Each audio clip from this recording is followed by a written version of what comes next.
हसनपुर रमज़ान के पवित्र महीने में विश्व भर के समुदाय एकता, दया और सेवा की भावना में एकत्र हो रही हैं। उसमें से एक खावर अली खान हैं, जो अमरोहा में सिहाली जागीर गांव के प्रमुख व्यक्ति हैं और उनका योगदान उत्कृष्ट है।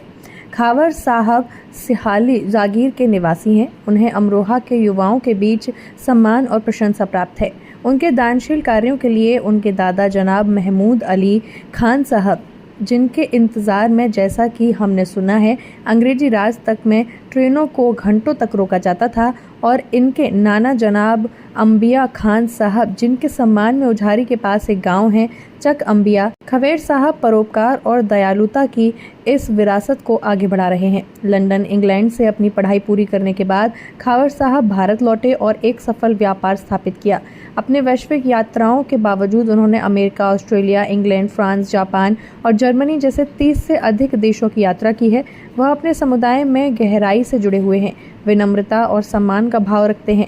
मैंने कभी उन्हें अपने से छोटे लोगों को उनके नाम से बुलाते हुए भी नहीं सुना। वह हमेशा उन्हें भाई कहकर संबोधित करते हैं। हाल ही में मैंने खावर साहब की दानशीलता को स्वयं देखा। उन्होंने सिहारी जागीर में रोजदार मुसाफिरों के लिए इफ्तार का इंतजाम किया। दूसरों की सेवा करने के प्रति उनकी प्रतिबद्धता स्पष्ट है। खावर साहब का समर्पण देखते हुए मुझे ये बताते हुए खुशी हो रही है कि वह सैकड़ों रोजदारों के लिए रोजाना भोजन की व्यवस्था करते हैं। उनकी टीम सुनिश्चित करती है कि रोजदारों मुसाफिरों को यात्रा के दौरान अपना रोजा तोड़ने के लिए पौष्टिक भोजन मिले। अब तक करीब 11,000 से ज़्यादा रोजदार सिहारी जागीर में अपना रोज़ा खोल चुके हैं। जिस बात ने मुझे सबसे ज़्यादा प्रभावित किया वह खावर साहब की विनम्रता और उनके इतने बड़े प्रयासों में गुमनामी थी। जब इफ्तार व्यवस्था की घोषणा करने वाले बैनरों पर उनके नाम या फोटो की अनुपस्थिति के बारे में सवाल किया गया, उन्होंने विनम्रता पूर्वक अपने नाना को उद्धृष्ट करते हुए कहा, यदि आप दान कर रहे हैं तो सुनिश्चित करें कि आपके बाएं हाथ को भी पता न चले कि आपने अपने दाहिने हाथ से किसकी मदद की है। रमज़ान के अलावा उनके दानशील कार्य पूरे साल चलते रहे हैं। सर्दी में ज़रूरतमंदों को रज़ाई बांटने से लेकर कोविड-19 महामारी से प्रभावित 700 परिवारों को राशन किट प्रदान करने तक उनकी दया की कोई सीमा नहीं है। इसके अतिरिक्त वह युवा छात्रों को ट्यूशन फीस का समर्थन करता है और चिकित्सा सहायता की आवश्यकता वाले व्यक्तियों की सहायता करता है। रमज़ान के अलावा उनके परोपकारी प्रयास पूरे वर्ष भर चलते हैं। सर्दियों के दौरान ज़रूरतमंदों को कंबल बांटने से लेकर कोविड-19 महामारी से प्रभावित लोगों को राशन किट उपलब्ध कराने तक उनकी करुणा की कोई सीमा नहीं है। इसके अतिरिक्त वह युवा छात्रों को ट्यूशन फीस का समर्थन करते हैं और चिकित्सा सहायता की आवश्यकता वाले व्यक्तियों की सराहना करते हैं।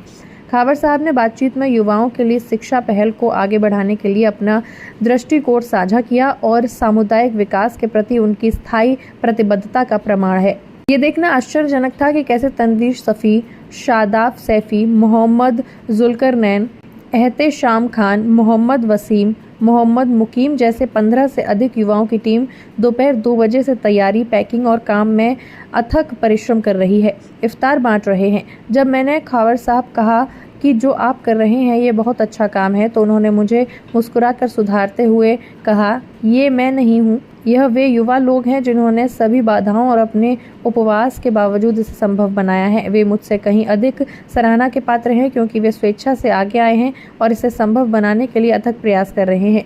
और हमारे पास अभी भी 15 दिन बाकी हैं। जैसे जैसे रमज़ान आगे बढ़ता है, उनकी टीम का लक्ष्य सेवा की ओर भी अधिक ऊंचाइयों तक पहुंचता है, जिसका लक्ष्य महीने के अंत तक लगभग 10,000 रोजदारों को सेवा प्रदान करना है। अंत में मैं खावर साहब और उनकी टीम को उनके नेक प्रयासों में निरंतर सफलता के लिए हार्दिक शुभकामनाएं देता हूं। उनका उदाहरण युवा पीढ़ी को अपने जीवन में करुणा और सेवा को अपनाने के लिए प्रेरित करें। खावर अली खान और उनके प्रेरणादायक काम के बारे में अधिक जानने में रुचि रखने वालों के लिए उनकी फेसबुक प्रोफाइल @खावर अली खान और उनकी इंस्टाग्राम प्रोफाइल खावर से अली है। जो आप रोजा इफ्तार का कार्यक्रम चला रहे हैं, इसके बारे में बताएं। ये पहली रोज़े को हम लोगों ने सोचा कि कुछ इस तरह का अगर मुसाफिरों के लिए किया जाए, तो एक जहन में बस एक आइडिया आया और मैंने यहाँ पे हमारे तनवीर भाई हैं, उनको फ़ोन किया कि तनवीर भाई आपको लगता है कि अगर कुछ ऐसा किया जाए तो बढ़िया रहेगा, क्योंकि उसमें अरेंजमेंट की बहुत ज़्यादा ज़रूरत है, बड़े अरेंजमेंट की। तो इन्होंने कहा बिल्कुल करते हैं। और उस टाइम हमने सोचा था अमूमन 100 से ज़्यादा लोग जो है वो नहीं अवतारेंगे। तो पहले दिन हमने जो अरेंजमेंट किया वो 100 लोगों का किया और इनका शाम में मेरे पास फ़ोन आया है कि अरे खावर भाई ये तो 6 बजे सब कुछ ख़त्म हो गया। तो अगले दिन हमने फिर इंतज़ाम को बढ़ा के 300 लोगों का किया। फिर इनका फ़ोन आया कि वो और जल्दी ख़त्म हो गया। फिर हमने बढ़ा के 450 लोगों का इंतज़ाम किया। और अब अल्लाह का शुक्र है कि आज मैंने तो सोचा था कि 10,000 के आसपास होगा, मगर आज अब तकरीबन 11,000 से ज़्यादा लोगों को हमने इस रास्ते पे इफ्तार कराई है। और ये सब जो मुमकिन हुआ है, ये सब इन लोगों की वजह से हुआ है। बच्चों से लेके बड़ों से लेके इन सब ने मिल के पैकिंग करी अपने, मतलब कभी कभी तो अक्सर ऐसा हुआ कि इन्होंने अपने आगे का खाना, क्योंकि लोग आ गए, उन्होंने अपने आगे का खाना तक दे दिया लोगों के, कोई भूखा ना रहे, हम लोग तो बाद में भी खा लेंगे। और तनवीर है, कहाँ है भी तनवीर भाई हमारे, आइए। ये तनवीर भाई ने जो थी हामी भरी थी। और आप सब देख सकते हैं एक एक सब लोगों ने अपना जो है वो रोज़े के अंदर, मुझे सबसे अच्छा लगता है ये कि रोज़े के अंदर इन्होंने भाग भाग के काम किया और अपने रोज़े की फिक्र नहीं करी, ऐसी खजूर खा के कर लिया। मगर यहाँ पे पूरी कोशिश करी कि जितने भी राहगीर हैं, जितने भी मुसाफिर हैं बसों में या किसी भी तरह के उसमें, उनको ज़रूर दी जाए। तो यही हम लोगों का, और इंशाल्लाह कोशिश रहेगी कि अगले साल हम इसको इंतज़ाम को और थोड़ा बेहतर तरीके से करें ताकि इसमें जो है और ज़्यादा मुसाफिर खा सकें। और हम कोशिश करेंगे कि यहाँ पे नमाज का भी इंतज़ाम हो, क्योंकि अक्सर लोग ऐसा होता है कि बिल्कुल वक्त पे आते हैं, तो उनके लिए नमाज का भी और वज़ू का सबका इंतज़ाम करेंगे इंशाल्लाह।